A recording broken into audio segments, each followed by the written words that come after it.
At Arizona State University, we've made online education better, smarter, and more personalized so you can go further in your aspiring field. I decided to pursue medicine once I realized that ASU did have the online program for biological sciences. You're still required to learn the same curriculum. You're still being tested on the same content that anyone would be tested on in person. The comprehensiveness of the program prepared me so well for medical school. Explore over 300 programs at asuonline.asu.edu. Follow the money. That's what I always say. You always follow the money. Yeah. This is Follow the Money with Mitch Moss and Paulie Howard on VSiN. Here we go. It is Follow the Money on VSiN, the Sports Betting Network. Mitch Moss along with Paulie Howard. This show is brought to you by DraftKings, and it is your final Friday before a regular season week in the National Football League as it brings a tear to everybody's eye today. We will run down the entire schedule today. Really good guests on the program throughout the next 3 hours. And you okay with this now again? With the no more games last night? That's tough. This is it, the shenanigans that we get in Week 18. We're 6 weeks away from talking about a Pac-12 college basketball game and doing previews with college hoops. I know. Yeah. It's depressing, no doubt about it. And getting ready for March Madness at that point. And looking at the Masters, I guess, huh? Yeah. Pretty soon down the road. Okay. So we do have the 2 games tomorrow. We'll begin with those. And it is the Pittsburgh Steelers and the Baltimore Ravens now. And depends on where you look. This number is now down to 3. There are some 3.5s out there. At DraftKings, it's 3. The total is 35. That's pretty much the consensus number right now. There might be a 34.5 or a 35.5 out there. Here's what we know now for sure. This morning for the Ravens, Paulie, everybody knows Lamar Jackson's out of this game. Odell Beckham's not going to play. Marlon Humphrey's not going to play. Guard Kevin Zeitler's not going to play. And 2 other guys on the defense, Malik Harrison, Darrell Woodley, they're out of this game as well. Zay Flowers listed as doubtful. Questionable is Kyle Hamilton. For the Steelers, it's kind of clean. Although Minkah Fitzpatrick is questionable here. Landon Roberts, linebacker, and Trenton Thompson, safety. They are questionable as well. And also a move on the total yesterday, now down to 35. It's being called a wintry mix in the Baltimore area, which obviously means a combination of rain, snow, wind, and as of this minute, I'm seeing gusts up to 38, 40 miles an hour during this game potentially. As all the makings, right? Same scenario occurred in 2019, and the Ravens won. I think that was RG3. That was Tomlin punted in a must-win game, down 2 scores with 4 minutes left. It was incredible. But I laid a bad number here, but I'm going to ride with Rudolph and this hot Pittsburgh offense with back-to-back 30-point games. Every time these teams play, it's close. Head-to-head going back, the final score, the winner won by 7, 3, 2, 3, 1, 5, and 4. Baltimore, 23, 5, and 3 ATS going back as a dog. Unbelievable how this team is so good as a dog. But I gotta trust Pickens and Rudolph here. I can't believe I'm saying that. You'll go back a month ago. Absolutely. Rudolph, 12 starts, half of them multiple touchdown passes. Pickett, 24 starts, 1 game with multiple touchdown passes. Chance they can make the playoffs, winning in, get a win with a Bills loss or a Jacksonville loss. It's a tough handicap, but I'm going to go with the team that's playing the guys against the team that's playing backups for the most part, and Huntley's very good. But you don't know if he's rusty and how he's going to play, and it is the top 2 teams in the league in turnover differential. But we'll see what comes in, what happens, and what we talk about Monday morning here. But I laid it with Pittsburgh. To add on to your angle there with Harbaugh as the dog, there's also this. When Tomlin and Harbaugh coach versus each other, the underdog in that game is 23, 5, and 3 ATS. Hello. And now this is a Ravens team again. I actually think that Huntley in this system, as many years as he's been there, he's got to be thought of as one of the best backup quarterbacks in the entire league. The guy has proven himself a lot. I like him. I can trust that guy. And I also, when you go back and look at Harbaugh's history in like the preseason, I know it's been talked about a lot this week, but there's something to this. This guy doesn't like losing any football game ever. Yep. And so you brought up that angle with Tomlin punting like that. That's the way that he can clam up. And I know that somebody reached out to me yesterday and said, wouldn't this be like the perfect Tomlin game? You go on the road, you have all those yards, you score 30 points on Seattle in a game that you absolutely have to have, and then you come back home against a team resting most of their guys and you lose it outright? Yeah. Like that would be a Tomlin express. Get out of the way. Right. And he deserves criticism for sticking with Trubisky as long as he did as well. And the other thing, all this hype about San Francisco, and rightfully so. How about the Ravens? 13-3. They've had the lead in entering the fourth quarter of every game. 2 of their losses, they were up double digits and lost. They were up 14 at home against Cleveland, lost that game. They blew the game in Pittsburgh when they had a 7-point lead in that game. Yeah, that was a total fluke. Right. And then they lost at home to the Colts, and they had the lead in the fourth quarter there. They're 11-3-2 first quarter money line this year as well. So that's, again, great coaching, and Harbaugh always having them ready to play. But, yeah, it's a tough one. I know it's a tough handicap, but I think the Steelers are going to get there, and this has just been a completely different offense with Rudolph and what they're doing with the rushing attack with Warren and Harris and what they're doing with Pickens. And I know it was the Bengals' defense, but in Seattle, lousy too. But to what they've done and how it looks like a completely different outfit here in the last couple of games, going against backups, tough, but I think they're going to get the win. I have not touched this game yet. I kind of go on the other side, so I don't want to just root against you and put in a bet just to have a bet and be on the opposite side. But I do trust Harbaugh here. Okay. I love the organization. I have a ton of respect for them. And I will also say that based on the game total at 35 right now where it is, what if it just the players can't move? They're expecting it's like an 80% chance of heavy rain during the game. Yeah. Can you also protect Rudolph? Because Baltimore's number 1 in sacks. But then again, it's like who's playing? And it's a funky handicap. It's a tough game. The first quarter total is 6.5. The first half total is 17. I do see a 17.5 out there. Now, you have great numbers coming up on team that's in a win-and-in situation against someone that has nothing to play for.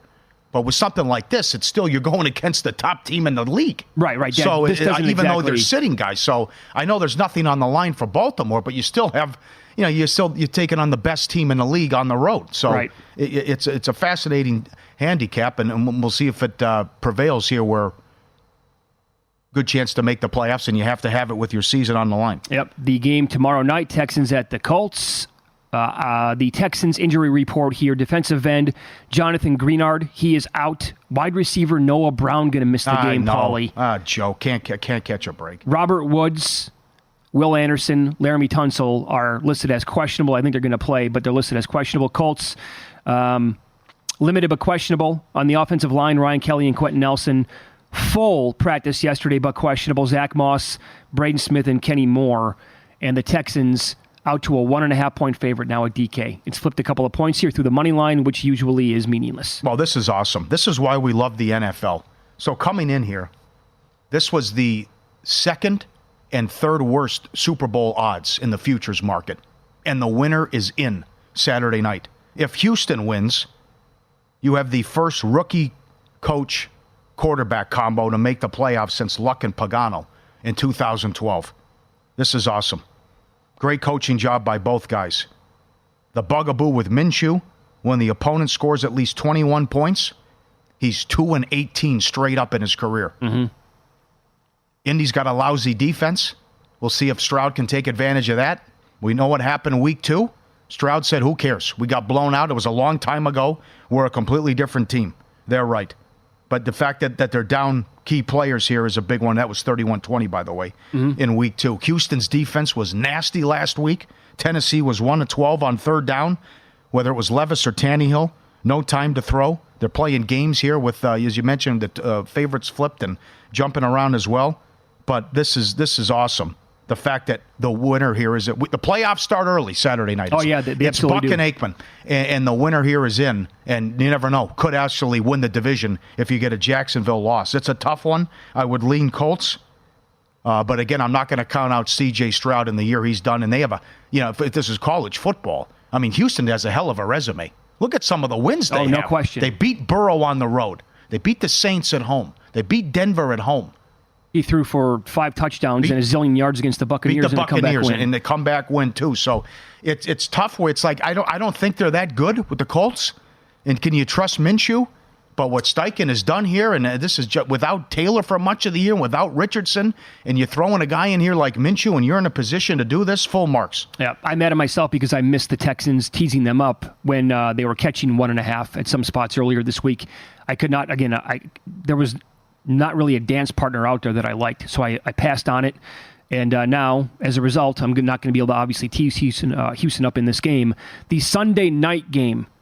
Now, money on the Dolphins here. Bills are down to 2.5 in this spot. I'll give you some numbers here in Josh Allen in his career against Miami. He's 10-2, and Tim Murray and Mike Palm on VSiN Primetime this week, show here on VSiN, they had a great guest on from Buffalo. I never realized this. Josh Allen has won AFC Player of the Week 5 times after playing Miami. His average game, 65% completion percentage, 273 yards passing, 2.8 touchdowns, and overall is 31 touchdowns to 5 INTs, a rating of 111, and 52 yards rushing per game. He kills Miami. However, the Bills have lost 7 straight night games ATS and 5 straight at home. Yep, I know. But they beat Miami 9-10 though, and we saw what happened in the first meeting. Burial. That was their A game. They dropped 48 on Miami and beat them. So this goes back to, can Miami beat a good team? Well, you did beat Dallas, and you are 7-1 at home. But that's this, and I would love to see the Bills in the playoffs. But I can't have an opinion because I don't know if Howard's going to play, and I don't know if Waddle's going to play. And if they're without both guys, especially Waddle, then I have to take Buffalo, and I disagree with the move here. Yep, Tua has struggled, by the way. He's 1-5 against the Bills. A 5-5 touchdown to INT ratio. So 1-1, basically, when you break it down for Tua. Hasn't gone well for him. He was awful in the first game.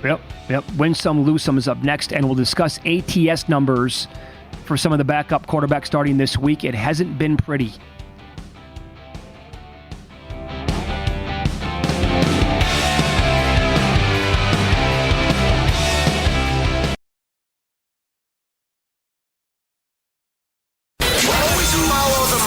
That's what I always say. You always follow the money. Yeah. This is Follow the Money with Mitch Moss and Paulie Howard on VSiN. Welcome in. It is Follow the Money. Mitch Moss, Paulie Howard, live downtown Las Vegas. This show is brought to you by DraftKings. One thing I wanted to update you on from the previous hour, we were going down touchdown props by quarterbacks this week. I think I was on the website for DK when they first popped them, and I saw Dak Prescott at over 1.5 minus 110, and I wrote that down. I'm like, wait a second. It was corrected soon thereafter. It's minus 245 on Dak Prescott, which makes obviously way more sense than what I saw right away. Andy Gresh joins the program here to kick off this hour. You can catch him 10 until 2 with Christian Fourier on WEEI weekdays in Boston. Andy, thanks for the time today. How you doing? Hi, guys. Doing? It's quite a week here in New England. Well, and it's also supposed to be quite the weather, at least we thought. It's been called like a nor'easter now for a couple of days. But is that going to be the case come kickoff and during the game against the Jets? So, guys, the latest that we have here is that, and it started off as, well, it could be 2 inches or 20, and that's the way things are done here in New England. I think they've narrowed it down to where Foxborough is likely to be in the area that gets 6 inches of snow or more. However, it's going to start on like late Saturday night and carry through to Sunday night. So it doesn't sound like it's going to be anything completely ridiculous. But both teams are trying to lose this game. I mean, you couldn't have 2 worse suckbag quarterbacks playing this week than these 2 teams that are desperately trying to not tip their hand that they want to lose, but they both want to lose. Why do the Patriots want to lose? Why doesn't Belichick want to go out a winner and beat them 16 in a row? Because they played so well down the stretch.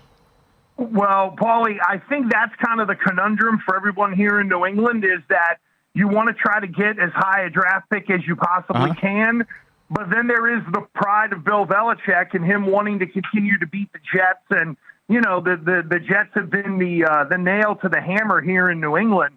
And I admit, it's really conflicting, but I think a lot of people are siding more on the hey, let's try to set up the organization for the future. And I'm not saying that everybody is out on Bill Belichick, don't get me wrong, but I think some of it might be the intoxication of thinking you're going to find your next quarterback at number 1 or number 2. Which they already blew, though, because they beat Denver and Pittsburgh. So that bye-bye to get Williams or May. Well, I'll tell you, that Denver win was almost by accident, quite honestly. And you're right. Well, you know what? It did hurt them, but then, look at the rest of the teams around them who have had their own issues as well. And just as a quick aside, having strength of schedule is the number 1 tiebreaker for the draft, and not using head-to-head just doesn't seem to correlate with me, but that's another story for another time. Yeah, that seems to make some sense. By the way, as an aside, as long as we brought up the draft, if they're not in position to pick in the top 2 to get Williams or Drake May, would they consider Daniels from LSU the Heisman Trophy winner wherever they're going to pick? I don't think so, Mitch. And a part of the look, I still think there's a pretty good chance that Bill Belichick is here next year. And the one thing that guy doesn't do is overdraft. And the first thing that would scream to me that the Patriots could be screwed is that if someone new comes in there and then they're like, well, we got to have a quarterback and, we're just going to take one of these guys because we've already decided and preordained to ourselves that we need the younger QB versus going on and getting a veteran. That would be a real red flag for me. I like Jayden Daniels, don't get me wrong, but he ain't the number 2 pick in the draft. I'll tell you that. If he is, I'd eat my shoe. Yeah, right. So how have things changed? Now, it's just a couple reports, but Ben Volen said there was a chance he was out if they lost in Germany and they didn't look like garbage. And then Tom Curran had to report that he's not coming back. What are the chances that Belichick will be the Patriots head coach next year? Honestly, Paulie, and I hate to put it sounds like I'm hedging, but it's really 50-50 because the part of the dynamic that people miss nationally is who is making this decision. Robert Kraft is 82 years old. We know he's run this thing, but he ain't going to run it forever unless he's going to live to be 125 years old. And his son, Jonathan, has been the president of the team for such a long time that is this going to be Jonathan Kraft's call with Robert Consulting versus Robert Kraft's call with Jonathan Consulting? So I think there's that whole family dynamic that gets thrown into this as well. And I don't know necessarily if Jonathan Kraft and Bill Belichick would be exchanging Christmas cards. So the layers of complexity to this are really maddening in trying to figure it out. But, yeah, I mean, nobody's been right on it. I mean, yeah, the reporting's been all over the place. And one of those people you brought up, I won't even mention, little tiny hands writing things like a little gremlin. Okay. All right. So, Brady hasn't been there now for a handful of years. We're getting more and more removed from the glory days here of this organization and this team dominating the NFL, and a bunch of players who were on the last Patriots Super Bowl winning team as well, long gone, right? So this, the younger players that are on the team, and Belichick is, 45 years older than some of these guys. Has that Patriots way been lost on the new kids here in that locker room? Like, do they truly care? Like, if this is Bill Belichick's last game, do they care about sending him off with like this great swan song? I kind of think they do, Mitch, from the standpoint of they haven't quit. Like, I watch you guys every morning, or at least listen to a little bit of y'all every morning, and I heard you talking about, the Chargers when they just packed it in with Brandon Staley, and everybody knew that Staley was going to be toast. They just kind of rolled over and were like, what are we going to play for this guy?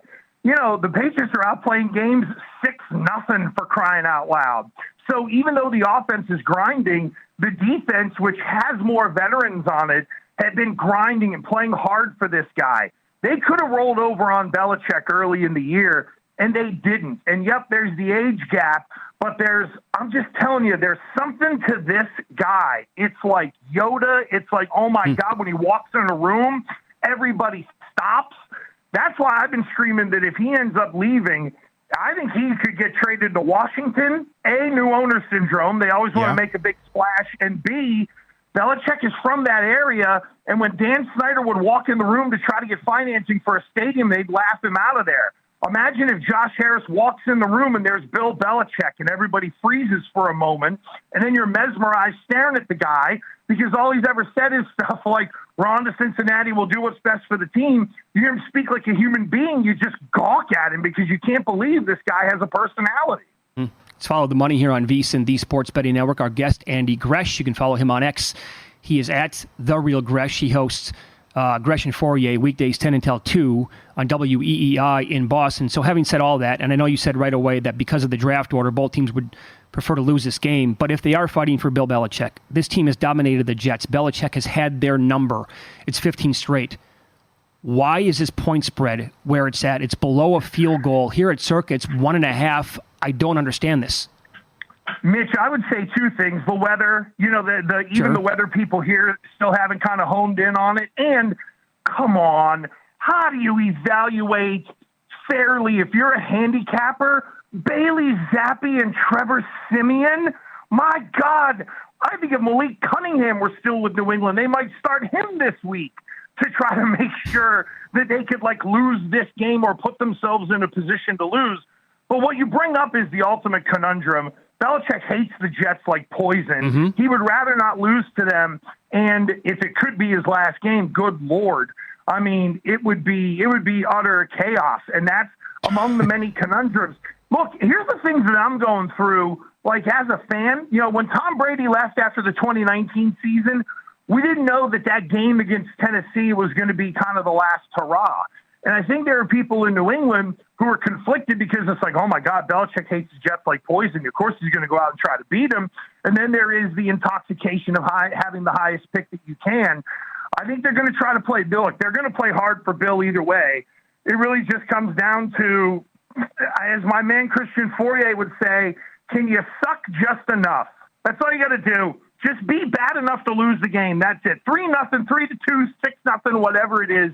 Just be bad enough to find a way to lose this game because I think a lot of people in New England are much more focused on what's going to happen with the future versus, hey, does Bill get a win in what could be his last hurrah, which we don't even know if it's his last hurrah. Yeah. Also, I look back at the Jets' last game against the Browns when Joe Flacco, Flacco's been great, but at some point, and we've talked about this throughout the year, when an offense can get absolutely nothing going for a full season and you have a great defense, at some point, does that team's defense just tap out on the year? And did that come against the Browns? And did that unit just say, I can't wait to get out of here?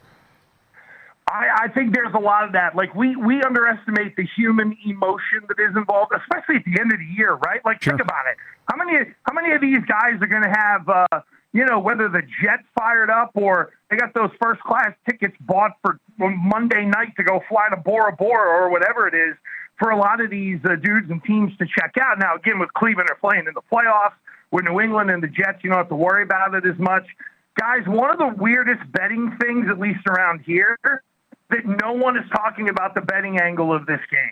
It really feels, and look, Massachusetts, you guys have seen the numbers, top 5 in terms of the country, in terms of handle and all that kind of stuff. It feels like there would be more people interested in putting in futures bets on where Bill Belichick is going to land or what date he could be let go or traded versus people wanting to try to figure out whether the Patriots can cover this game this weekend.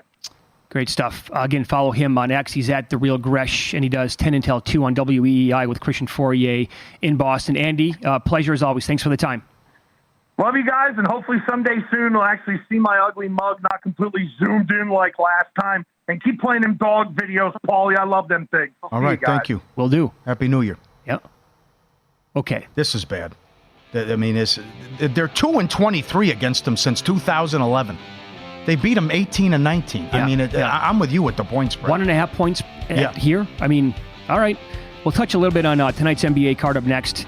We're looking at the highest total in the history of some sports books, and I'm unsure if it's high enough.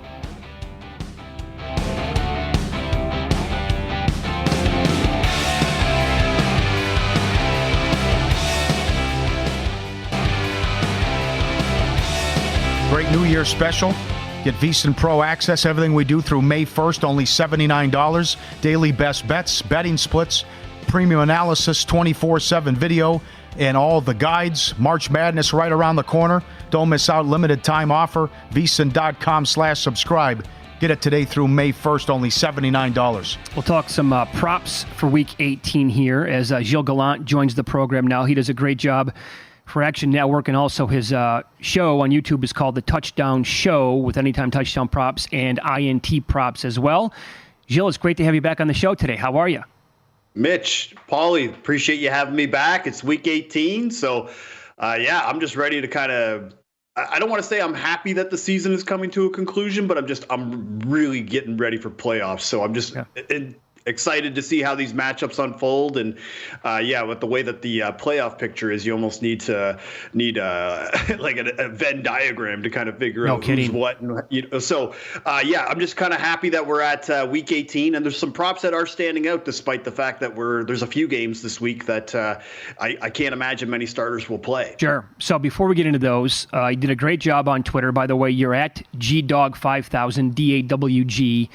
5,000 on X. And on the air last week, I was trying to tell people not to include, for those who like to do the same game parlays or the anytime touchdown parlays for a single week, I said, don't put in Christian McCaffrey. He was, we saw the first number was minus 450, and then another national book made a minus $9. And I pointed out, like, in the history of the biggest numbers I've ever seen, I go back to Jonathan Taylor a few years ago, final week against Jacksonville. He was minus 440. He didn't score. I saw one book had Tony Pollard this in what was, quote, an easy matchup. He was minus $5, didn't score. A lot of times when it looks that easy, it's not. But you track this the entire time with McCaffrey. He's been a touchdown machine, Gilles. But what do you have on him if you've bet him every game to score a TD overall? Sure, yeah. So, I mean, over the time that he has been with San Francisco, he's obviously been very consistent. He's had touchdowns in 13 of 16 games this year, touchdowns in 8 of 11 games with San Francisco last season. But if you had bet 1 unit on him for every game that he has played this season, you'd only be up about 2.2 units in profit. Last year, it would have been about 2.96 units in profit, and that was mainly because of that first game against the Rams that he had played after the Chiefs game where he was getting acclimated. He scored 2 touchdowns out of that game. He was around plus 120. He hasn't been plus odds since. But essentially around 5 units in profit is what you would be if you had bet him for every game that he has been with the 49ers. And so he's got average anytime touchdown odds around minus 220 this year. But for me, I just find that to be not a waste of time. Like, obviously, I would tell anybody, if you feel comfortable about laying that kind of juice and you have that kind of stake, again, Christian McCaffrey is a very solid touchdown bet, but the touchdown bets are volatile inherently because of the injury risk and because of blowout factor, right? So you could essentially bet the same amount of money on his teammate Kyle Juszczyk since the start of last year, and you would actually be up to 9 units in profit over a 2-year period instead of around 5. And clearly, nobody is taking Kyle Juszczyk over Christian McCaffrey, right? So I just wanted to kind of point that out, but that there are other players, even just on their own team, that you could find better value on in the anytime touchdown market in a given week. So, again, I don't want to knock anybody for taking Christian McCaffrey. I just want people to understand the context and the full scope of what they're doing before they bet something that's around minus 350. Okay, very good. Huge doubleheader tomorrow. Playoff implications. What do you think? What do you have on the 2 games tomorrow? Sure, yeah. So for the Ravens-Steelers one, Paulie, this one is a little more difficult to pick a touchdown because you know that one side, even though they say they're going to try, they're not going to try. Like, they're not starting any of their starters on the Baltimore side. And if they do, it's going to be maybe 1-2 series similar to like a preseason. But I think if you're going to bet a touchdown score in Ravens-Steelers, you should just look at Tyler Huntley because you know that he's going to start. You know that he's going to play pretty much all the snaps. He's not a terrible quarterback, and he has actually pretty good running ability with his legs. He's around plus 450 to score.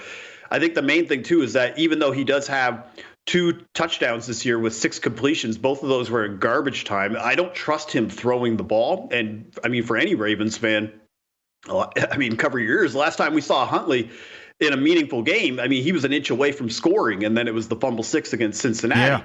Yeah. And now the Steelers, again, they're top 6 in DVOA versus the pass. So this just feels like 17 points max. Like, again, it's still an AFC North matchup. I think I think you still need to pump the brakes on whether we're going to see a lot of scoring. Even when all starters played, it was a 16-10 game earlier in the year. So I think on the Steelers side, the trepidation I have is, when you're trying to pick a touchdown scorer on this team, it always seems to be the other guy. Like if you take Jaylen Warren and you feel like it's a great matchup for him, Najee Harris is in the doghouse. Oh, here he comes with 2 touchdowns. Then you actually take like Deontay Johnson. Great connection with Mitch Trubisky. Then now Mason Rudolph is in at quarterback. It looks like him and George Pickens are being harmonious now with like over 250 yards receiving in 2 games. So I would just say that if you're going to take it, you just have to accept the fact that you could likely be wrong and it's the other guy's week. So that's what I would say with Ravens Steelers is look at Tyler Huntley and probably George Pickens is who I would look at for the Steelers. Okay. Should be low scoring. I think the night game going to be high scoring, and it was in the first meeting. Anything with Houston and Indy? Yeah, I think immediately you got to look at Dalton Schultz. Now, I'm not going to be talking about the incentives and the receptions and stuff like that. I think that's going to be already baked into this. But Schultz around plus 250 to score is just a good matchup play because the Colts, they're bottom 10 in targets, catches, and yards to tight ends this season. But they've only allowed 3 touchdowns, and that's a little bit of touchdown luck because when you look at who they have played, it just kind of works out that way. But 2 of those 3 touchdowns have been scored over the last 4 games. And then also Schultz, he's got 14 red zone looks this year. That's 5th overall for tight ends in the NFL, 5 touchdowns. All of his touchdowns have been scored indoors. And the other angle I would consider actually is CJ Stroud, around 8-1 to score a touchdown. Now he is he has 3 rushing touchdowns this year, but Indy, bottom 5 in rushing touchdowns allowed, and 6 of those to quarterbacks. So in a do-or-die game, like I think back to that Georgia game in the semifinal where everybody came in thinking about how Stroud, he doesn't run enough, and he was exerting himself against a defense that had a lot of NFL players, right? So I just think CJ Stroud around 8-1 in a game like this where he does have that kind of athleticism. I would look at him for even just a sprinkle, like a quarter unit play. So Dalton Schultz and CJ Stroud is who I like in this Texans-Colts game. From a Colts perspective, any game involving Gardner Minshew is just chaotic. I think if you're going to be trying to pick touchdown scorers, it's just too difficult as far as finding value. So if you could find a player on the Colts, like maybe Michael Pittman, if you feel fine with that at plus 175, go for it. But I'm just going to stick to the Texans side on this one. Gilles, what are you thinking for the Sunday night, the marquee game of the weekend here? Bills, Dolphins. Josh Allen has now it's dried up here. Last 4 games regular season for him this season, but against the Dolphins specifically, he has really done a great job and owned them in his career. Yeah, absolutely. And I think from a passing perspective, we have to look at Gabe Davis again because he's around plus 280 to score, guys. And the one thing about Gabe Davis is he's been consistently inconsistent for most of the year. But the one thing that has been consistent is how he fares versus zone coverage. Now, Davis has been way more effective versus zone coverage than he has versus man coverage. And when you look at every team that he has scored against this season, it was all zone-heavy defenses. The Chargers, the Eagles, the Jaguars, the Raiders, all heavy zone rates. Another team that plays zone a lot, though, is the Dolphins, a team that he scored on in week 3. So Gabe Davis, I think, is going to need to be used, especially if there's a position where maybe they're even trailing. Now, I will say Stephon Diggs, I do like him as well, around plus 165. But at the same time, if you're going to give me plus 280 for Gabe Davis, who has 7 touchdowns this year in this passing offense, I'm going to take it. So Gabe Davis at plus 280 in the Sunday Night Football matchup against the Dolphins is who I like to score. Okay, in about 90 seconds here, you also track interception props. Usually guys who are plus money, but did anybody, tricky week, I get it, but has anybody caught your eye so far? Sure, yeah, it's a baron of backup quarterbacks this week. I'm going to go with Geno Smith to throw an interception against the Cardinals. Now, it's around plus 130. He's only got 2 picks over the last 5 games, but he should have had one last week against the Steelers. They dropped one there. But Geno pressured on 26% of his dropbacks. That's the 5th highest rate in the NFL. So teams are getting pressure into his face. And the Cardinals defense, they're pretty feisty. They play zone at the 5th highest rate in the NFL. Well, Geno has actually thrown more interceptions versus zone this year than he has against man coverage. And the Cardinals, since Kyler has come back, they've been feisty. They forced an interception in 5 of the last 7 games. He threw an interception versus the Cardinals earlier in the season. So I think Geno Smith at plus 130. I expected odds around plus 110. So if you're going to give me plus 130 at this spot, I will take it. Very good. How can viewers of this show find your touchdown show every single week, Gilles? Sure. Yeah. So on the Action Network YouTube channel, you can check out the Touchdown Show every week on Sundays. Also, next week, we're going to be all gathering in New Jersey for Wild Card Weekend. We're going to have a big watch party for the playoffs. That's in Hoboken. You can go right to my Twitter account and find that information to attend. But yeah, Touchdown Show every week at 11:30 a.m. Eastern. Check out it all and see you on Sunday. Very cool. And he's on X at GDog5000 again. Thanks, man. Pleasure talking to you again. Cheers, gentlemen. Have a great weekend. Yeah, we'll get more into the card coming up next, including specific numbers here. More on Bill Belichick that are incredible next.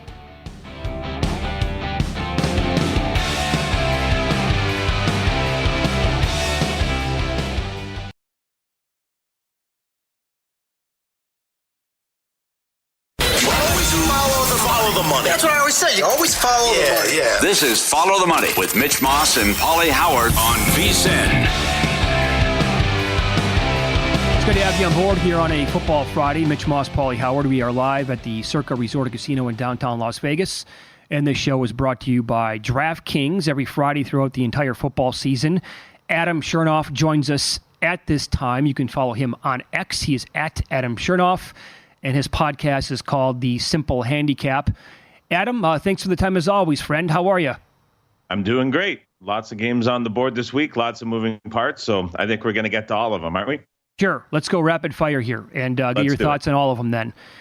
We'll begin with the games tomorrow. The first game, Pittsburgh playing at Baltimore. This number now bet down a little bit yesterday, down to 3.5. I'm seeing 3.5 even money. Some spots I see a 1-3 on the board right now, and the total came down to 35 as well. What do you make of this matchup between the Steelers and the Ravens?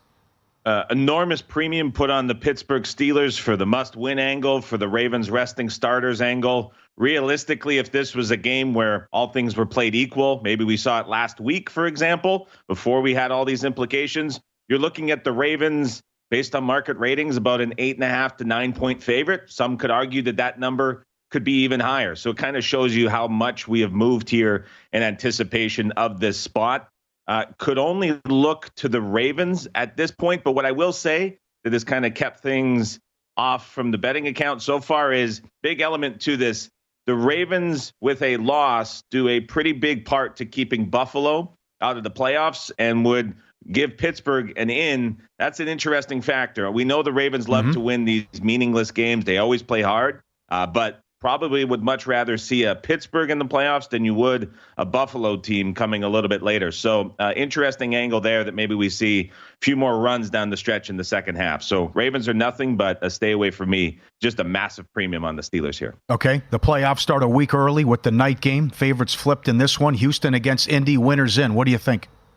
I think this is going to be one of the best in-play betting games of the entire season. So if you're watching and you're at home on Saturday night, you've got the apps open, and you're looking at this game specifically, you have C.J. Stroud going against a Colts defense that sits in a ton of softer zone, a ton of cover three, a defense that he has a ton of success against.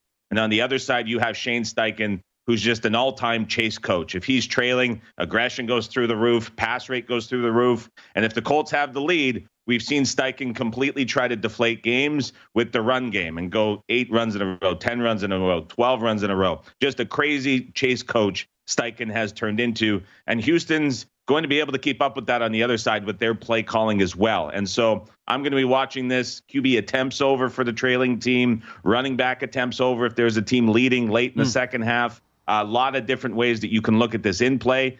I think now from a price, we're fair on the side. We're fair on the total. Going to be a fun game. It would be Colts or nothing for me, but I'm going to be looking at this one in play more so than pregame. Hardcore in play with the player props with Adam Chernoff here. Saints at home to the Falcons. Great game last week by New Orleans. They've typically been better on the road for whatever reason than they are at home. Lane 3 here to your guy, Arthur Smith in Atlanta. We can move on from the my guy comments now that the win total is shot and done. So we're moving on. Atlanta's a little bit dead to me at this point. Not sure how live they're going to be in this game. We saw these two teams play just a couple of weeks ago. That was one of the more misleading wins and misleading box scores of the entire season. The Falcons won 24-15. That was the Saints team that got into the red zone consistently and just couldn't convert. And so interesting matchup here. I think the price, unfortunately, from a betting side, is probably quite fair at this point now that we've got to a 3. we still don't know who's starting at quarterback for the Atlanta Falcons as we talk here on a Friday morning. So tough for me to make much of this side. Can't make much of the total either, but obviously an enormous game here for both teams with the South on the line.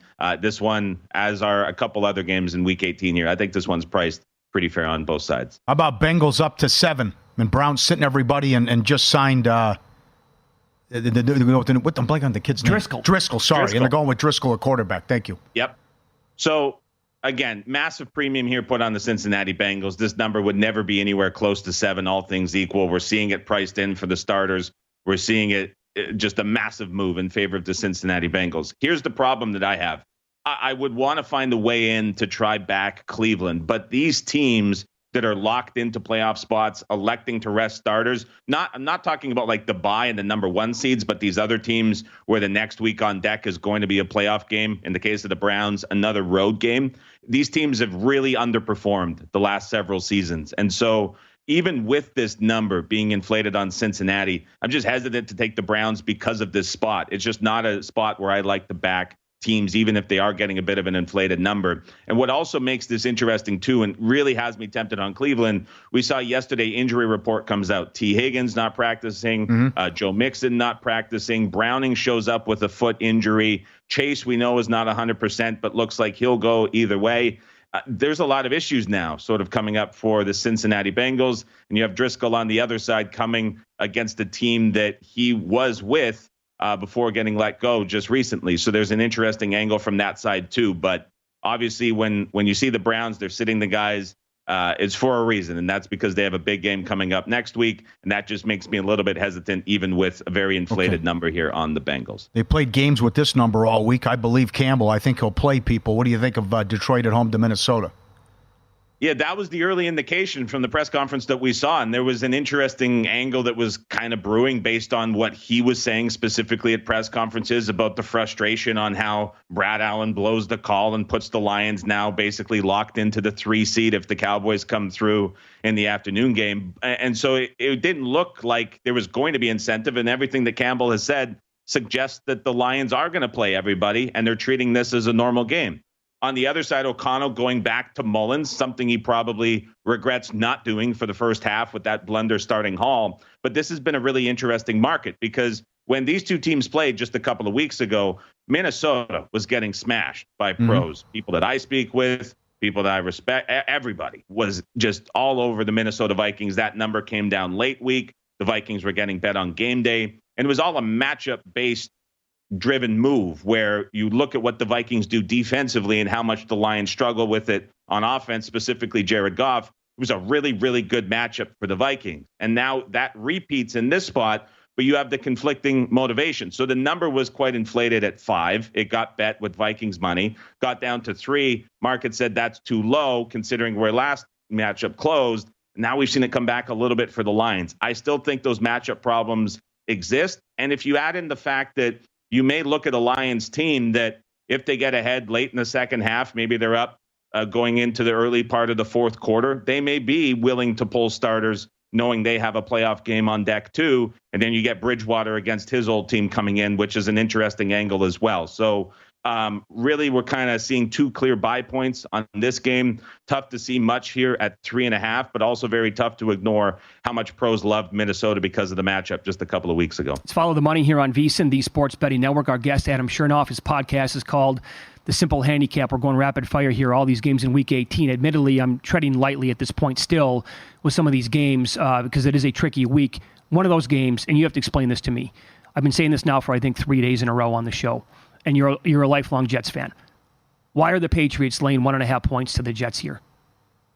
Well, here's the concern is that we've seen the Jets defense hanging on week after week after week.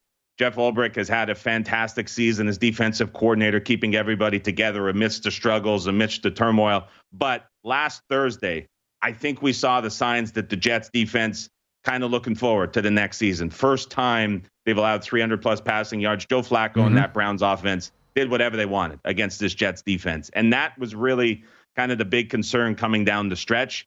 And you wonder if that repeats here. I know Bailey Zappi against the Bills looked horrendous. But still the Pats have been trending as a bit more of an over team with Zappe than they were with Jones or anybody else midseason. So I think that concern is real.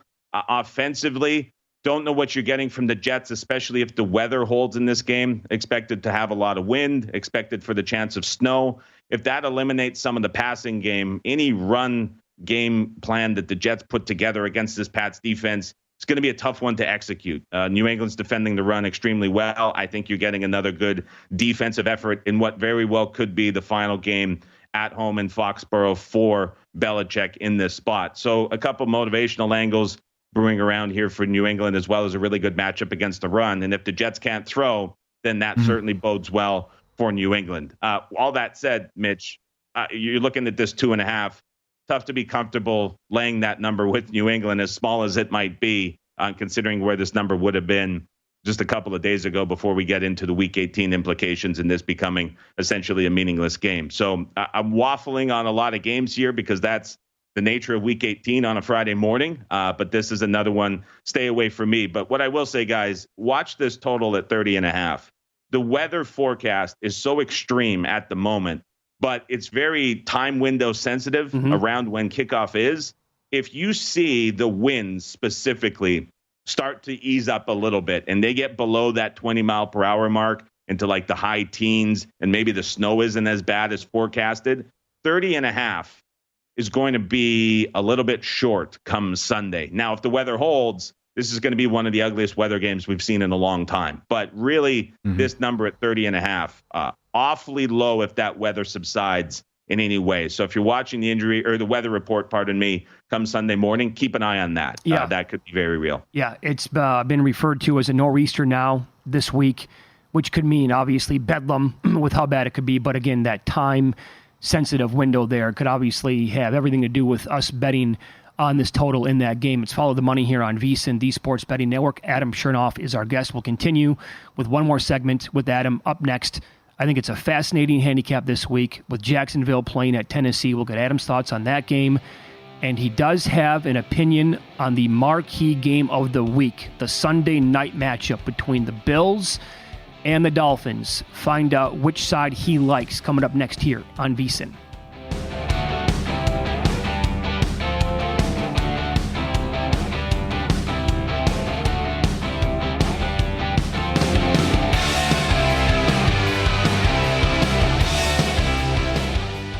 Michigan-Washington on Monday for a breakdown of the game, and everyone has a pick and a prop. Become a subscriber. Intro offer $9.99. Every play, every host, every guest. The betting splits.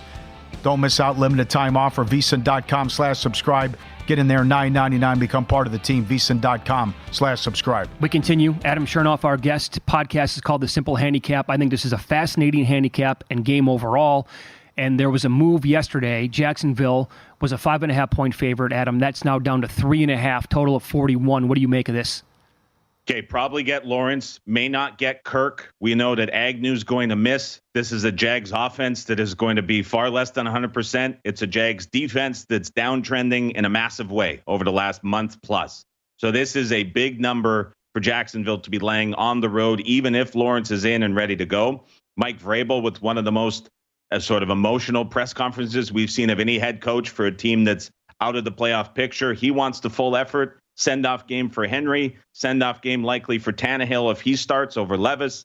Lots of angles going here for the Titans. Some very real pro money on Tennessee yesterday.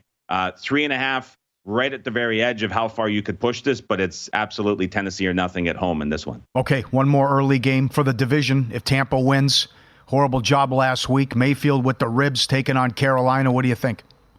Mayfield, yes, dinged up, as you mentioned, not 100%. This is a Bucs team that's at a big premium here, considering the spot that's already being priced in a big way. Carolina, absolutely nothing going for them in this spot, locked in every regard to missing the playoffs as well as the draft. What I will say, though, Chris Tabor, interim head coach, nothing to lose in this spot. Came out and said they're playing everybody. Everyone's going to be a full go that's able to. And so you're probably going to get, again, that spoiler effort from the Panthers against the division opponent. We saw Carolina money come in earlier in the week. This is one you can wait on until you get to game day. The Bucs are going to be very popular Sunday morning. Maybe we see this number slide up a little bit, but Panthers are nothing. Okay. Why don't we tie in two games here going on at the same exact time? Dallas, lane 13 at Washington, and then Philadelphia, same time, now lane 6 against the Giants, and how these games could unfold. Sure. Paulie, I really wanted to be with you and back the Cowboys in this one at 13. It's just too big of a number for me. This is what it closed Thanksgiving against Washington in Dallas, indoors at home where they've been dominant. Now they're going on the road into Washington where there's a chance of weather, where there's a chance of wind, where there's a chance of rain.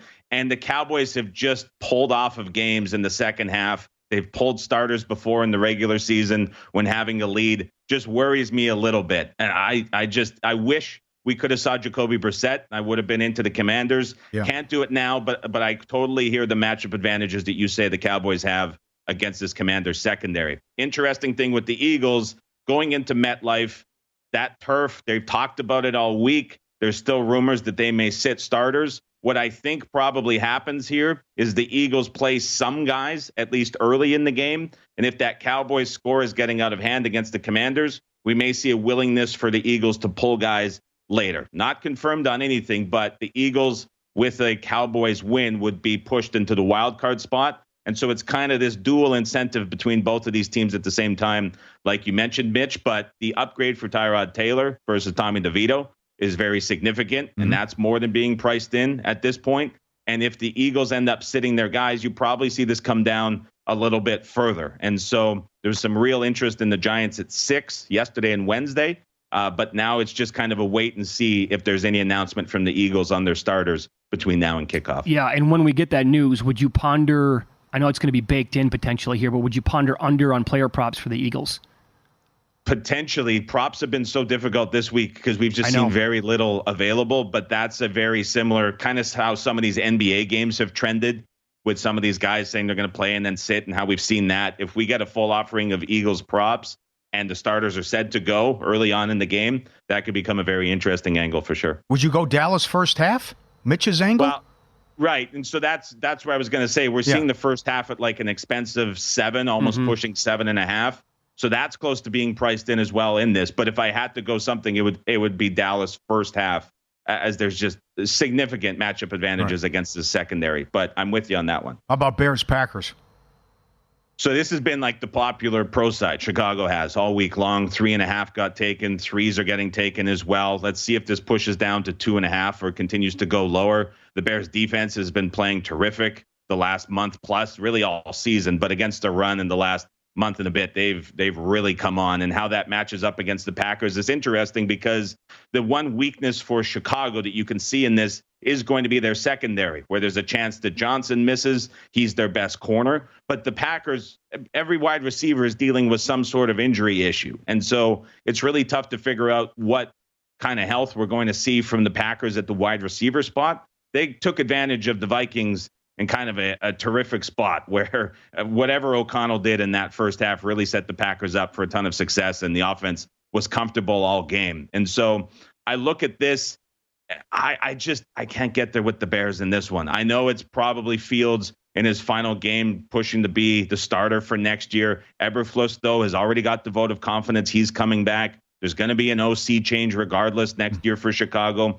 I'm not sure what full effort you're getting from Chicago in this spot. I don't want to lay it at home with Green Bay because this number's priced up a little bit too. So it's a tough one for me, but certainly a lot of love for Chicago so far this week. Okay, how about the two games in the AFC West? Chargers 3.5. Gabbard goes for the Chiefs, and then the Denver Las Vegas game.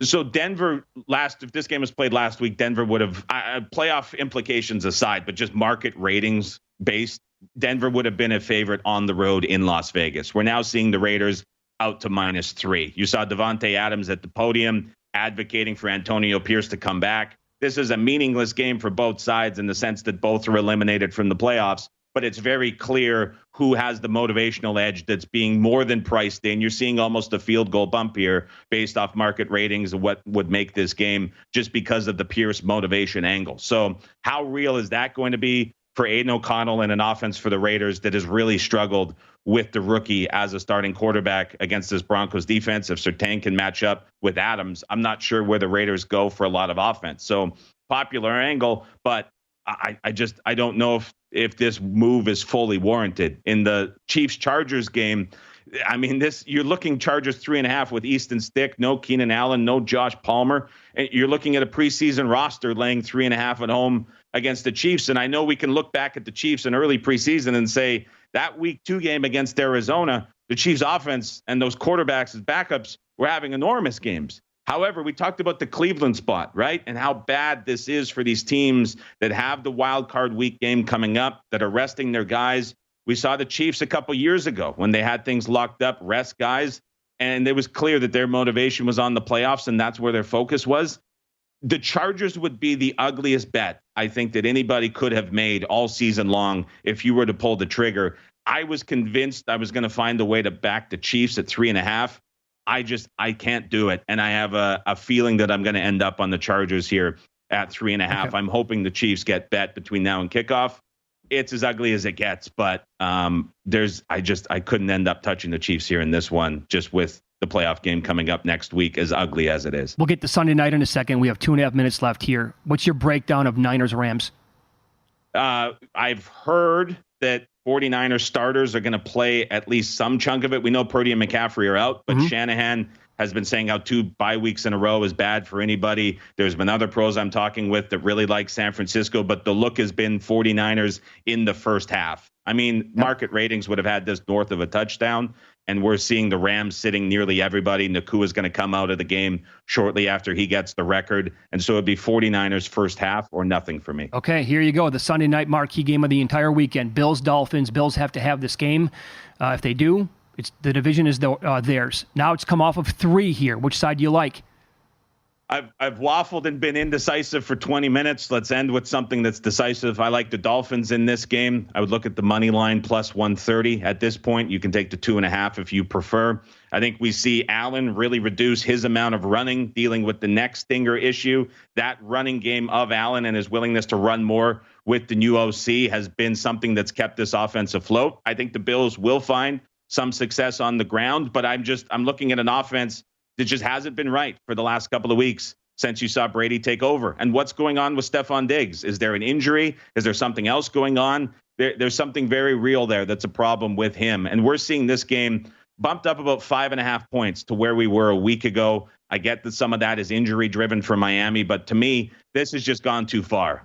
This game would have had Miami as a favorite before last week. Incentives for both sides have not changed. The one thing that worries me, guys, if you see a spot where this is added incentive for Buffalo to make the playoffs based on the Steelers-Ravens game, as well as the Jags game, we're probably going to see this number go back up a little bit. But as it stands now, Dolphins are the side for me, and the one thing that I can have some conviction on in Week 18 here on a Friday morning. So Miami the side to me. I think it's gone too far for Buffalo. You're the man. Follow him on X. He's at Adam Chernoff. Again, his podcast is called The Simple Handicap, and also a lot of free content at the Right Angle Sports app as well.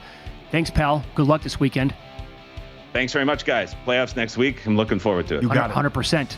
We'll recap last night's betting action with great videos again today in Win Some, Lose Some coming up next.